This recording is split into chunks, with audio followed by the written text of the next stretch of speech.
As primeiras manifestações do processo desencadeado em Arnold pelo relevo foram as fantasias que giravam em torno da figura representada nesse relevo.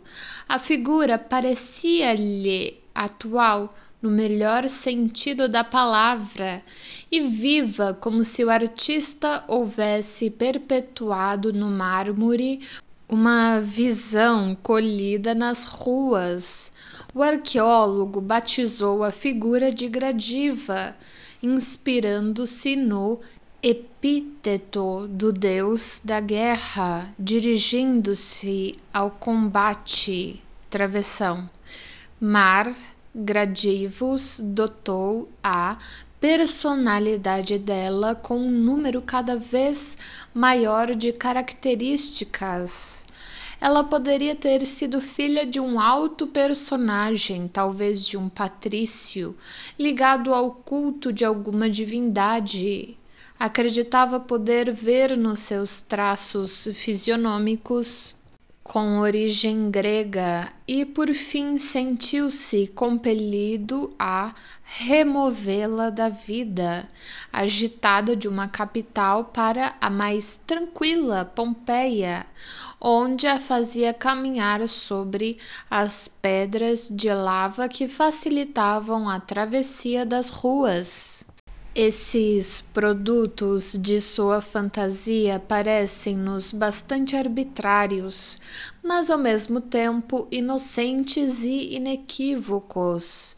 E na verdade, mesmo quando pela primeira vez eles o estimularam à ação, travessão, quando, obcecado pelo problema da realidade daquele andar, o arqueólogo começou a observar a vida para observar os pés das mulheres e jovens contemporâneas. Travessão. Essa ação era aparentemente justificada por motivos científicos conscientes, como se todo seu interesse por Gradiva tivesse origem em sua dedicação profissional à arqueologia. As jovens e as senhoras por ele escolhidas na rua como objeto de tal investigação devem naturalmente ter atribuído ao seu comportamento um caráter grosseiramente erótico. E só podemos dar-lhes razão, embora não tenhamos dúvida alguma de que Arnold ignorasse totalmente tanto os motivos de suas pesquisas quanto as origens de suas fantasias sobre Gradiva.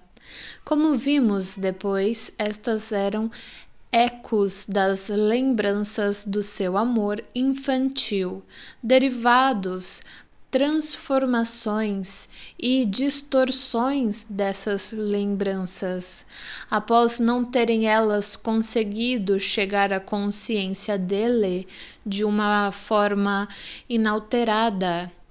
Seu juízo de natureza aparentemente estética de que a escultura tinha um aspecto atual substituiu seu conhecimento de que um andar desse tipo pertencia a uma jovem que ele conhecia e que andava na rua na época presente, por trás da impressão de que a escultura era viva e da fantasia de que o modelo era grego, estava sua lembrança do nome Zoe, que significa vida em grego. Gradiva, como nos revela o próprio herói no fim da história, após ter sido curado do seu delírio, é uma tradução do sobrenome Bertgang, que quer dizer mais ou menos alguém que brilha ou esplendece ao avançar. Os pormenores relativos ao pai de Gradiva procediam do conhecimento de Arnold de que Zoe Bertgang era a filha de um renomado professor da universidade, o que, em termos clássicos, pode ser traduzido como serviço do templo. Por fim, sua fantasia transportou-a para Pompeia, não porque sua natureza serena e tranquila assim o exigisse, mas porque em sua ciência ele não pôde encontrar uma analogia mais apropriada para seu singular estado, no qual tomou conhecimento de suas lembranças de uma amizade de infância, embora através de obscuros meios de informação. Após ter feito sua própria infância coincidir com o passado clássico, o que era muito fácil para ele, houve uma perfeita analogia entre o soterramento de Pompeia, travessão, que fez desaparecer, mas ao mesmo tempo preservou o passado, travessão, e a repressão de que ele tinha conhecimento através do que poderíamos chamar de percepção endopsíquica. Assim, ele utilizava o mesmo simbolismo a que o autor faz a jovem recorrer quase no final da história. Abre aspas, eu disse a mim mesma que seria capaz de desencavar algo de interessante aqui, sem a ajuda de ninguém. Naturalmente, eu não contava com a descoberta que fiz. Fecha aspas. E bem no final, quando Arnold sugeriu que passassem ali sua lua de mel, ela respondeu com uma referência a, abre aspas, seu companheiro de infância, também de certa maneira desenterrado das ruínas, fecha aspas. Assim, observamos já nos primeiros produtos das fantasias delirantes e ações de Arnold um duplo grupo de determinantes, derivando-se de duas fontes diferentes. Uma delas era manifesta por Arnold, a outra é revelada por nós quando examinamos os processos mentais dele. Uma delas, encarada do ponto de vista de Arnold, era consciente para ele, a outra era completamente inconsciente. Uma delas procedia em sua totalidade do círculo de ideias da ciência arqueológica, a outra surgia das lembranças infantis reprimidas, que se tinham tornado ativas e dos instintos emocionais a elas ligados. Pode-se dizer que uma era superficial e se sobrepujava à outra, a qual como que se ocultava sob a primeira. A motivação científica servia de pretexto para a motivação erótica inconsciente, estando a ciência inteiramente a serviço do delírio. Entretanto, não se deve esquecer que os determinantes inconscientes nada conseguem realizar sem satisfazer simultaneamente os determinantes científicos conscientes. Os sintomas de um delírio travessão tanto as fantasias como as ações travessão, na verdade, são produtos de uma conciliação entre as duas correntes mentais, e numa conciliação são levadas em conta as pretensões das duas partes, mas cada parte precisa renunciar a uma parcela do que quer alcançar. Só através de uma luta é que se alcança essa conciliação, travessão.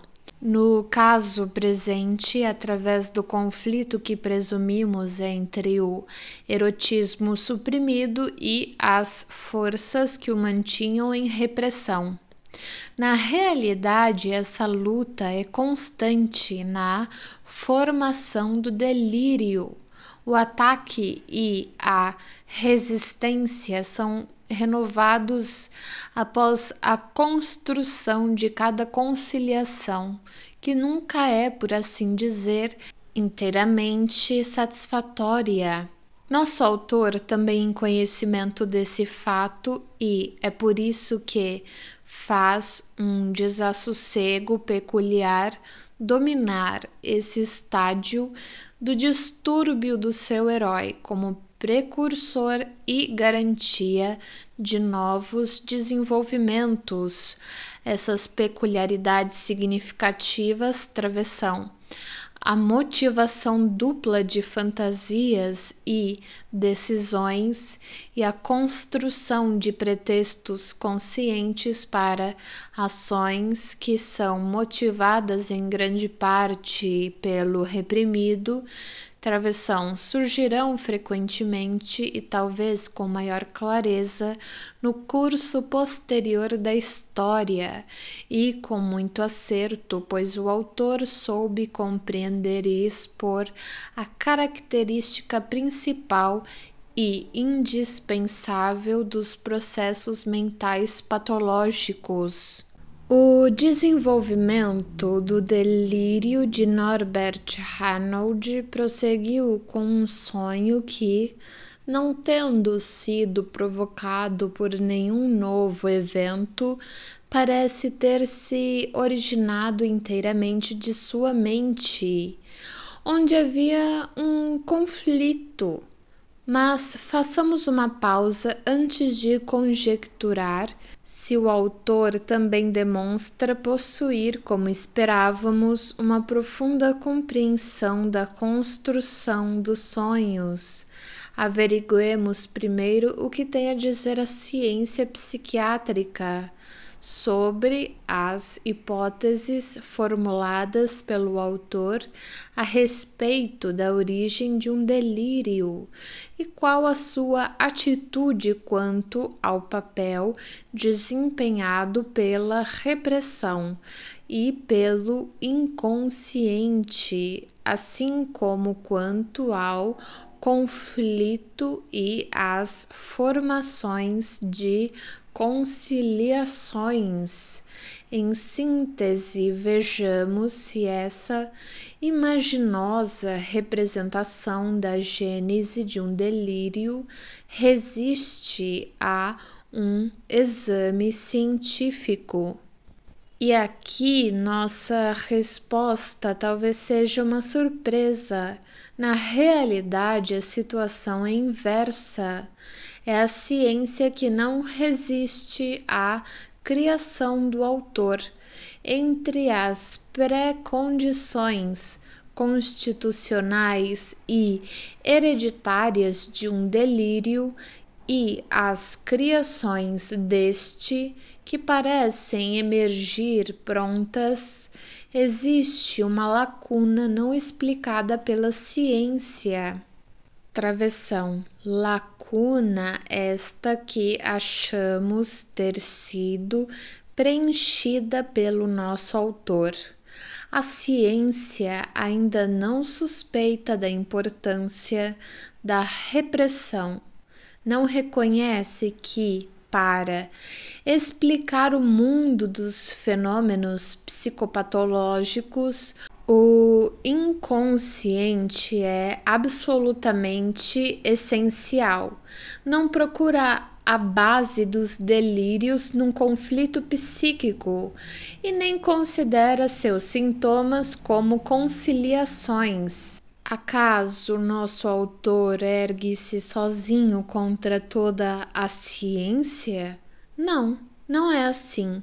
Isto é, se eu puder considerar como científicos os meus próprios trabalhos, pois já há alguns anos e até bem pouco tempo, mais ou menos sozinho, eu mesmo venho defendendo todos os princípios que aqui extraí da gradiva de Jensen, expondo-os em termos técnicos.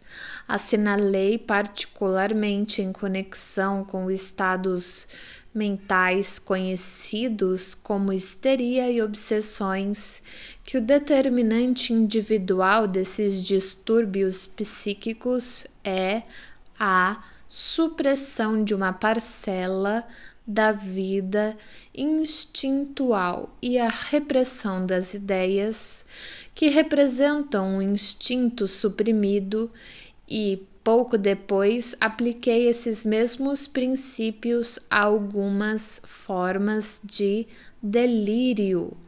Neste caso particular da análise de gradiva, podemos considerar sem importância o problema de determinar se os instintos envolvidos nessa causação são sempre componentes do instinto sexual ou se acaso serão também de outro gênero, já que, sem dúvida, no exemplo escolhido por nosso autor, o que estava em questão era certamente nada mais do que a supressão dos sentimentos eróticos. A validade das hipóteses de conflito psíquico e da formação de sintomas através de conciliações entre as duas correntes em luta já foi demonstrada por mim no caso de pacientes observados e tratados medicamente na vida real, assim como pude fazer no caso imaginário de Norbert Arnold. Já antes de mim, Pierre Genet, discípulo do grande Charcot, e Joseph Breuer, em colaboração comigo, haviam atribuído os produtos das doenças neuróticas e, especialmente das histéricas, ao poder dos pensamentos inconscientes. Quando, a partir de 1893, me dediquei a tais investigações sobre a origem dos distúrbios mentais, certamente nunca me teria ocorrido procurar uma comprovação de minhas descobertas nas obras de escritores imaginativos. Assim, fiquei bastante surpreso ao verificar que o autor de Gradiva, publicada em 1903, baseara sua criação justamente naquilo que eu próprio acreditava ter acabado de descobrir a partir das fontes de minha experiência médica. Como pudera o autor alcançar conhecimentos idênticos aos do médico, ou pelo menos comportar-se como se os possuísse? Como dizíamos, o delírio de Norbert Arnold avançou mais ainda devido a um sonho ocorrido durante seu esforço para descobrir um andar semelhante ao de Gradiva nas ruas da cidade em que ela morava. O conteúdo desse sonho pode ser facilmente resumido. O sonhador descobriu que estava em Pompeia no dia da destruição daquela infelicidade e experimentou seus horrores sem correr perigo. Subitamente viu Gradiva caminhando pela rua e deu-se conta de que, sendo a jovem pompeana, era natural que residisse em sua cidade natal, e na mesma época que ele, sem que disto ele tivesse a menor suspeita. Receando por ela, advertiu-a com um grito. Ao que a jovem lhe voltou por um momento o rosto, mas sem dar-lhe atenção, prosseguiu seu caminho, deitou-se nos degraus do templo de Apolo e foi soterrada pelas cinzas, após ter empalidecido até adquirir a cor do mármore, como se estivesse transformando-se numa estátua. Ao despertar, ele interpretou os ruídos matutinos da cidade que penetravam em seu quarto como gritos de socorro dos desesperados habitantes de Pompeia e o rugir do mar enfurecido. Por algum tempo permaneceu com o sentimento de ter realmente vivido os acontecimentos de seu sonho, tendo este lhe deixado a convicção de que Gradiva residira em Pompeia e ali perecera no dia fatal. Convicção esta que iria constituir um novo ponto de partida para seu delírio. Não nos é assim tão fácil dizer o que pretendia o autor com esse sonho e por que ligou o desenvolvimento do delírio justamente a um sonho. É verdade que investigadores diligentes reuniram muitos exemplos de como distúrbios mentais estão ligados a sonhos e de como surgem de sonhos. Relata-se também que na vida de alguns homens famosos, os sonhos deram origem a impulsos para atos e decisões importantes. No entanto, essas analogias não nos ajudam a muito em nossa compreensão. Portanto, vamos-nos cingir ao caso imaginário do arqueólogo Norbert Hanold. Mas por que aspectos começaremos a examinar esse sonho, de modo a encaixá-lo no contexto global, para que não permaneça como um omato desnecessário da história? Nesse ponto, posso imaginar a réplica de um leitor. Abre aspas. Esse sonho pode ser explicado com muita facilidade. Trata-se de um simples sonho de ansiedade provocado pelos ruídos da cidade, os quais o arqueólogo, cuja mente estava voltada para a jovem pompeana, interpretou erroneamente como a destruição de Pompeia, fecha aspas. Devido ao pouco valor que geralmente se concede ao papel dos sonhos, costuma-se limitar o que se pede da explicação dos mesmos a que um estímulo externo coincida mais ou menos com parte do conteúdo do sonho. Esse estímulo externo para sonhar seria o ruído que acordou o arqueólogo, e com isso terminaria nosso interesse pelo sonho.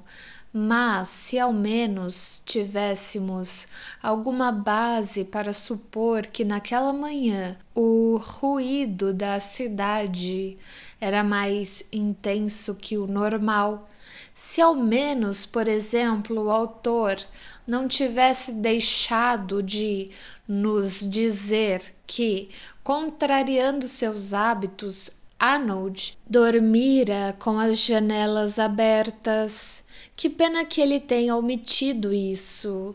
E se ao menos ainda os sonhos de ansiedade fossem assim tão simples, mas não é nada disso, e nosso interesse por esse sonho não poderá esgotar-se assim tão facilmente.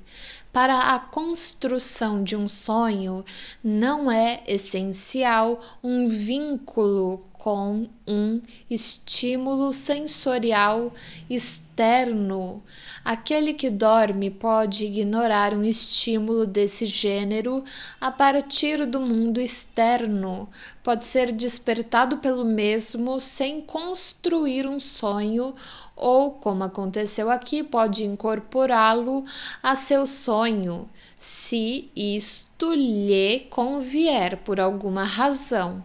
Além disso, existem inúmeros sonhos cujo conteúdo de forma alguma pode ser explicado como sendo determinado por um estímulo externo sobre os sentidos do indivíduo que dorme. Portanto, procuremos outro caminho. Talvez os efeitos posteriores do sonho sobre a vida de vigília de Arnold possam fornecer-nos um ponto de partida. Até então, ele tivera a fantasia de que Gradiva fora uma pompeana. Essa hipótese então se transforma para ele numa certeza, a que logo se soma uma outra. Ela fora soterrada com o resto da população no ano de 79 depois de Cristo. Um sentimento de melancolia acompanhou essa extensão da estrutura delirante, como um eco da ansiedade do sonho. Não nos parece muito compreensível essa nova dor em relação à Gradiva. Afinal, ela devia estar morta há muitos séculos, como se houvesse escapado da destruição de 79 depois de Cristo. Mas parece que nada nos adiantará continuar argumentando com Norbert Arnold ou com o próprio autor, pois esse caminho não levará a nenhum esclarecimento. Contudo, vale a pena ressaltar que o incremento adquirido pelo declínio a partir desse sonho era acompanhado por um sentimento muito doloroso. Com exceção disso, entretanto, continuamos tão embaraçados quanto antes. Esse sonho não se explica por si só, e precisamos recorrer à nossa interpretação de sonhos e aplicar ao presente exemplo algumas das regras que ali são encontradas para a solução dos sonhos. Uma dessas regras diz que um sonho invariavelmente se relaciona com os eventos do dia anterior. Nosso autor parece querer mostrar que seguiu essa regra, pois imediatamente liga o sonho às pesquisas pedestres de Arnold. Ora, essas pesquisas não significavam senão a procura de Gradiva, cujo andar característico ele tentava reconhecer. Assim, o sonho deveria conter um início do paradeiro de Gradiva, e realmente contém, pois mostra em Pompeia, o que para nós não constitui novidade. Outra regra diz que, se uma crença na realidade das imagens oníricas persistir por um espaço de tempo invulgarmente prolongado, de modo que o indivíduo não consiga desligar-se do sonho, esse fenômeno não deve ser considerado como um erro de julgamento provocado pela vividez das imagens oníricas, mas um ato psíquico independente, uma garantia em relação ao conteúdo do sonho de que algo nele é realmente tal como foi sonhado e pode-se confiar nessa garantia. Se observarmos essas duas regras, concluiremos que o sonho fornece alguma informação sobre o paradeiro de Gradiva e que essa informação se ajusta à realidade das coisas.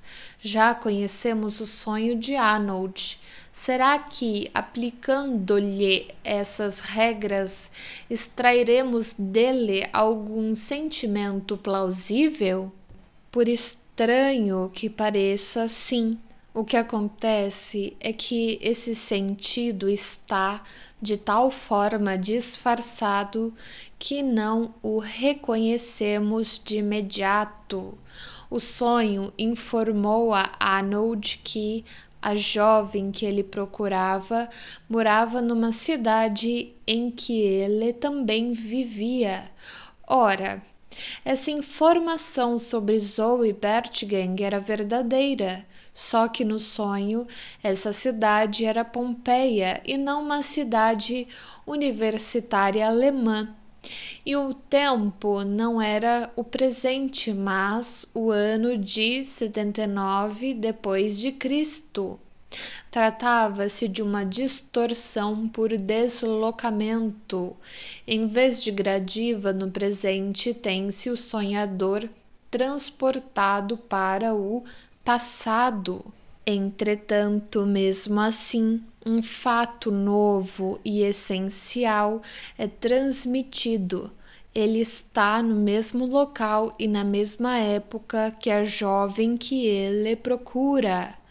Mas, então, para que esse deslocamento e esse disfarce que forçosamente iludiram a nós e ao sonhador quanto ao verdadeiro sentido e conteúdo do sonho? Bem, já temos à nossa disposição meios para fornecer uma resposta satisfatória a essa pergunta.